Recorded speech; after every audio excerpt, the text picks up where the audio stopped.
আজকে তোমাদের বেসিক ইলেকট্রিসিটির দ্বিতীয় অধ্যায় নিয়ে আলোচনা করব। প্রথম অধ্যায় আমাদের প্রথম ক্লাসে হয়ে গেছিল। দ্বিতীয় অধ্যায় আমাদের যে আলোচনা করার আছে সেটা হচ্ছে কন্ডাক্টর, সেমিকন্ডাক্টর এবং ইনসুলেটর। কন্ডাক্টর, সেমিকন্ডাক্টর এবং ইনসুলেটর সংক্ষেপে শুধু ধারণা দিই। কন্ডাক্টরটা হচ্ছে যার মধ্য দিয়ে সহজে বিদ্যুৎ প্রবাহিত হতে পারে, যার মধ্য দিয়ে সহজে বিদ্যুৎ প্রবাহিত হতে পারে সেটা হচ্ছে আমাদের কন্ডাক্টর।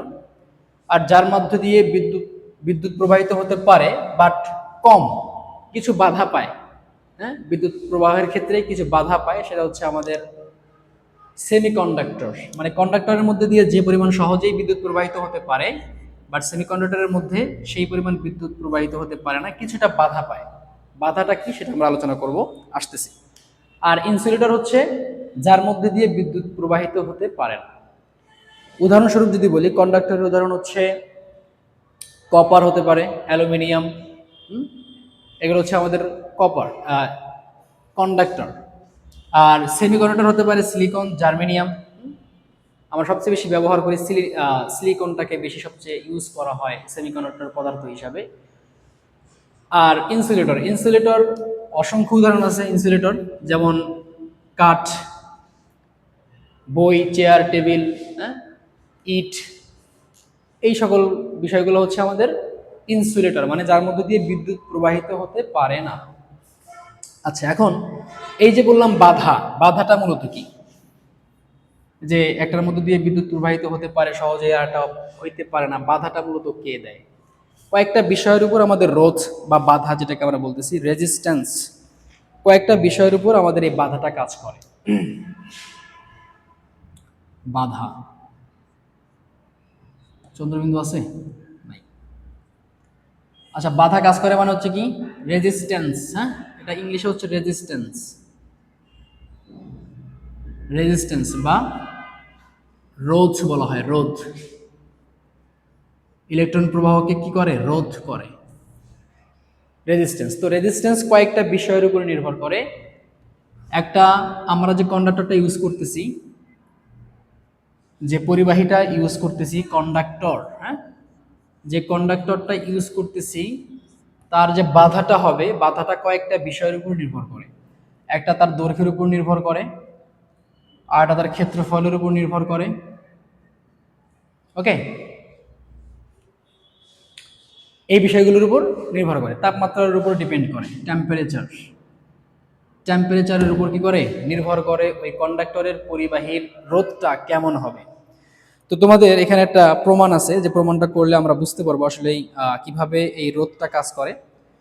রোধের সূত্র, statement the laws of resistance, statement the laws of resistance, রেজিস্ট্যান্সের বাধা, এটা তোমাদের মোস্ট ইম্পর্টেন্ট একটা টপিকস।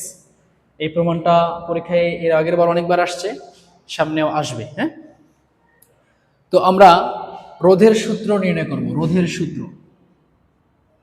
প্রথমে তোমাদের বলছিলাম, একটু আগে বললাম যে রোধ কয়েকটা বিষয়ের উপর ডিপেন্ড করে। একটা হচ্ছে দৈর্ঘ্যের উপর ডিপেন্ড করতে পারে, ক্ষেত্রফলের উপর ডিপেন্ড করতে পারে, টেম্পারেচারের উপরেও ডিপেন্ড করে।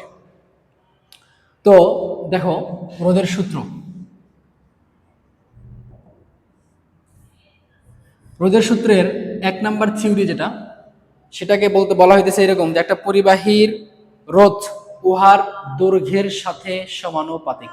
অর্থাৎ একটা পরিবাহীর রোধ কিরকম হবে সেটা তার দৈর্ঘ্যের সাথে সমানুপাতিক। অর্থাৎ যদি দৈর্ঘ্যকে যদি বাড়ানো হয়, দৈর্ঘ্যকে যদি ধরো একটা কন্ডাক্টর এতটুকু দৈর্ঘ্য জুড়ে আছে, এটা রেজিস্ট্যান্স হচ্ছে আর, বাট আর একটা একই পদার্থের আর একটা কন্ডাক্টর যদি নিলাম, সেটা দৈর্ঘ্য যদি মনে করো যে একটু বড় হয়, ধরলাম হচ্ছে এটা 100 মিটার, এটা ধরলাম হচ্ছে 200 মিটার। হ্যাঁ, তার মানে এটার রোধ আর এটার রোধ কিরকম হবে? এটার রোধ যা হবে তার এটার রোধ তার থেকে দ্বিগুণ হবে। এটা যদি আর হয়, এটা হবে হচ্ছে 2R। মানে কি? দৈর্ঘ্য বাড়ছে, এর রেজিস্ট্যান্সও বাড়ছে। অর্থাৎ সূত্র এরকম বলতেছে যে কোনো কন্ডাক্টর বা কোনো পরিবাহীর রেজিস্ট্যান্স তার দৈর্ঘ্যের সাথে সমানুপাতিক। দ্যাটস মিন আমরা এটা বলতে পারি, দেখো আমরা লিখি, তাহলে কোনো পরিবাহীর রেজিস্ট্যান্স তার দৈর্ঘ্যের সাথে সমানুপাতিক, অর্থাৎ তার রেজিস্ট্যান্স যদি আর হয় আর দৈর্ঘ্য যদি এল হয় তাহলে দুটো হবে কি সমানুপাতিক, অর্থাৎ আর প্রপোর্শন এল। আর বাড়লে আর দৈর্ঘ্য বাড়লে আরও বাড়বে, আর বাড়লে দৈর্ঘ্য বাড়বে। কখন হবে? কখন হবে? যখন এর ক্ষেত্রফল এবং তাপমাত্রা কি থাকবে? স্থির থাকবে। ওকে, যখন এর তাপমাত্রা অর্থাৎ এর হচ্ছে তাপমাত্রা এবং প্রস্থচ্ছেদ, প্রস্থচ্ছেদ মানে ক্ষেত্রফল, যখন ব্র্যাকেট লিখে দিতে হবে এটা, যখন ক্ষেত্রফল এবং তাপমাত্রা স্থির। তাপমাত্রা কি হবে? যখন ক্ষেত্রফল এবং তাপমাত্রা স্থির, ঠিক ওই মুহূর্তে একই পদার্থ যদি হয় তার রেজিস্ট্যান্স বাড়লে দৈর্ঘ্য বাড়বে, দৈর্ঘ্য বাড়লে রেজিস্ট্যান্স বাড়বে, দৈর্ঘ্য কমলে রেজিস্ট্যান্স কমবে। এটা একটা ল হইল 1 নম্বর।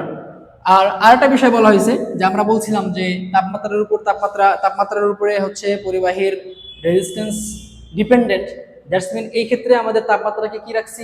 স্থির রাখছি এবং ক্ষেত্রফলকেও স্থির রাখছি। ঠিক এই মুহূর্তে এই ঘটনাটা ঘটছে।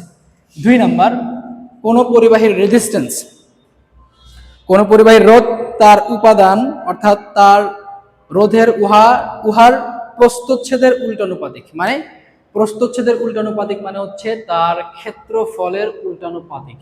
দেখো আমরা লিখলে বুঝবা, কোন পরিবাহীর রেজিস্ট্যান্স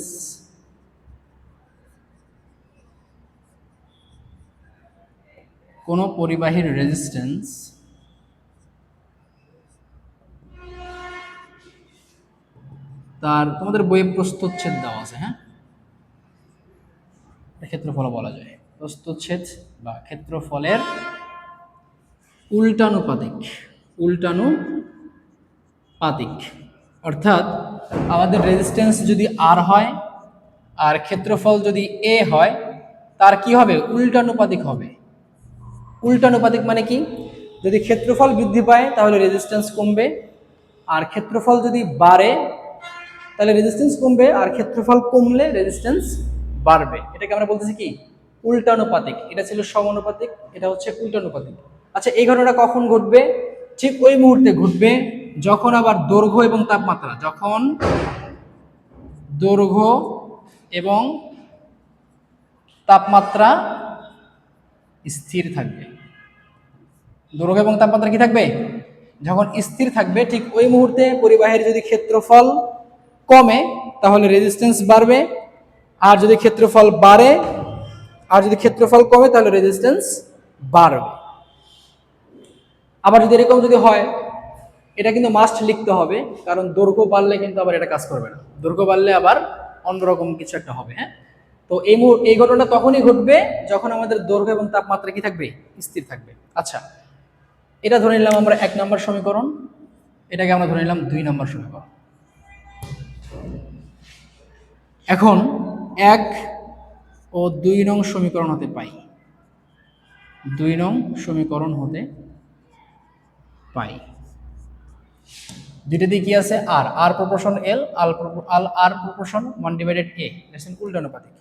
অর্থাৎ এরকম ভাবে লেখা যায় আর সমানুপাতিক এল ইন্টু, বা গুণন বলতে পারো, এল গুণন 1/a, বা এটা বলা যায় আর সমানুপাতিক এল বাই এ।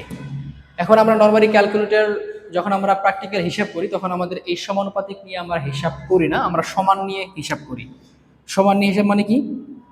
বা আর সমান এল বাই এ।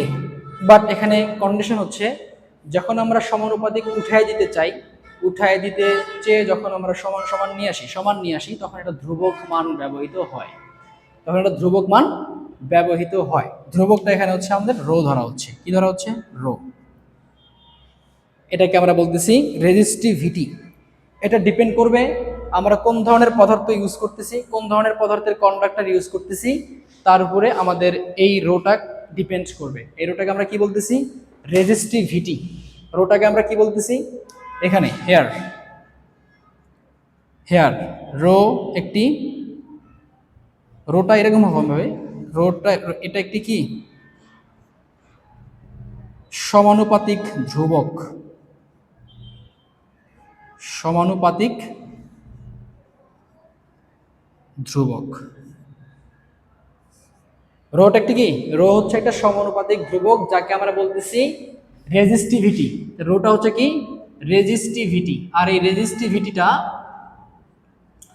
পদার্থের ধরন অনুযায়ী আমরা কোন ধরনের পদার্থ ইউজ করতেছি তার উপরে ডিপেন্ড করবে। হ্যাঁ, ধরো যদি আমরা কপার যদি ইউজ করি, কপারের ক্ষেত্রে রেজিস্টিভিটি কাজ করবে। আমরা যদি অ্যালুমিনিয়াম ইউজ করি, অ্যালুমিনিয়ামের ক্ষেত্রে রেজিস্টিভিটি কাজ করবে। হ্যাঁ, আমরা যদি রূপা ইউজ করি, রূপার ক্ষেত্রে একটা রেজিস্টিভিটি কাজ করবে। হ্যাঁ, তো এই রেজিস্টিভিটিটা এর উপরে ডিপেন্ড করবে। আর এটা তোমাদের one of the most important একটা সূত্র, যে সূত্র দিয়ে আমরা ম্যাথ করব। হ্যাঁ, আর সমান সমান রো এল ভাগ এ। হ্যাঁ, আর সমান রো এল ভাগ এ, এটা হচ্ছে সূত্র। আমরা যদি এই সূত্রটা যদি পারি তাহলে হচ্ছে আমাদের দ্বিতীয় নাম্বার অধ্যায়ের যে ম্যাথগুলো সেগুলো আমরা অনায়াসেই সলভ করতে পারবো। ওকে।